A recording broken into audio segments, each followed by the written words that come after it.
আর আমার ছেলেকে আমি দুধ খাওয়াই, নিজে খাই বা স্নান করে, তোদের বাপের কি যাচ্ছে? আমার আছে আমি করছি, তোদের নিয়ে তোরা সারা জীবন কপাল ঠুকবি দেয়ালে, বুঝেছিস?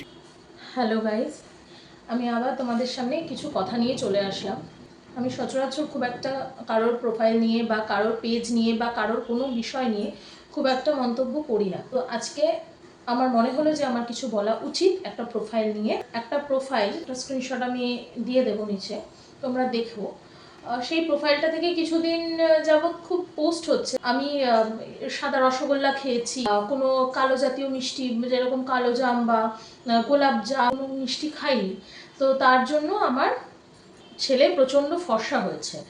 তারপরে আরও একটা পোস্ট দেখলাম, ভিডিও না পোস্ট সম্ভবত, দেখলাম যে আমার ছেলে কালো কেন হবে, আমরা ফর্সা ফ্যামিলির বা ফর্সা জিন থেকে বিলং করি। সে এগুলোকে বারবার বারবার করে বলছে, বারবার করে পোস্ট করছে আর কি। কেন করছে, কি জন্য করছে সেটা আমি জানি না, বলতে পারবো না। আশা করি ভাইরাল হওয়ার নেশাতেই করছে। যা করছে ভালো করছে, কোনো অসুবিধা নেই তাতে। কিন্তু অসুবিধাটা হচ্ছে সেখানেই যখন কাউকে সে ছোট করছে।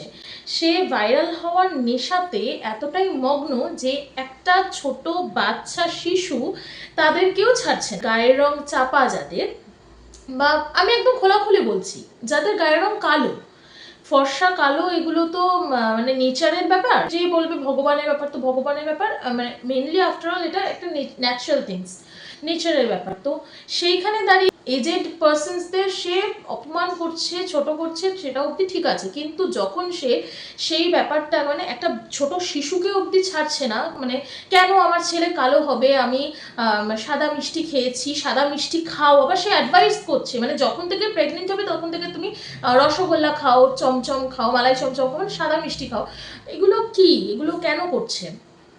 ভাইরাল হওয়ার কি আর কোনো মানে পদ্ধতি নেই? এখন তো আমরা দেখি নানান নোংরা পদ্ধতি, মানে যেই নোংরা পদ্ধতিগুলো দিয়ে মানুষ এখন ভাইরাল হয়, সেটা অবধি ঠিক আছে যে তারা তাদের মানে রুচির মতো কাজ করছে। এবার আমাদের যদি দেখতে না ইচ্ছে, আমাদের কাছে তো অপশনস রয়েছে যে রিপোর্ট করো, ব্লক মারো। শুধু ব্লক করে দিলে হবে না, এই সব প্রোফাইলগুলো দেখলে রিপোর্ট করতে হবে। তার উপরে একটা মানে বাচ্চা বাচ্চা শিশুদেরকেও কেন ছাড়ছে না? মানে অনেকেই ওখানে অনেক যাদের গায়ের রং ফর্সা তারা অব্দি কমেন্ট করছে যে আপনি নিজের মানসিকতা পাল্টান। আর যতদূর দেখলাম আমি, যে তার গায়ের রং অতটাও বেশি ফর্সা না যে যতটা সে প্রিটেন্ড করছে।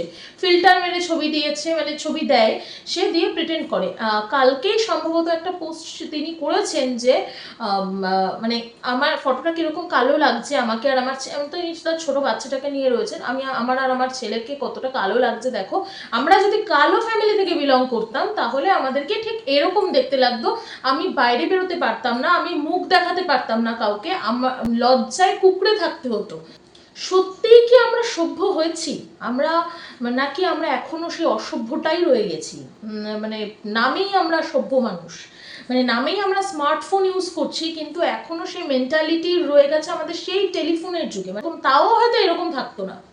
আরে ফেসবুকের রেড লাইটের মালগুলো শোন, তোদেরকে বলছি, ফেসবুকে না দাঁড়িয়ে না যা রেড লাইটে দাঁড়া, ঠিক আছে? ওখানে টাকা পাবি ভালোই। আর আমাকে বাজে বাজে কমেন্ট করতে আসে, তোদের চরিত্র কতটা ভালো না দেখতেই পাচ্ছি।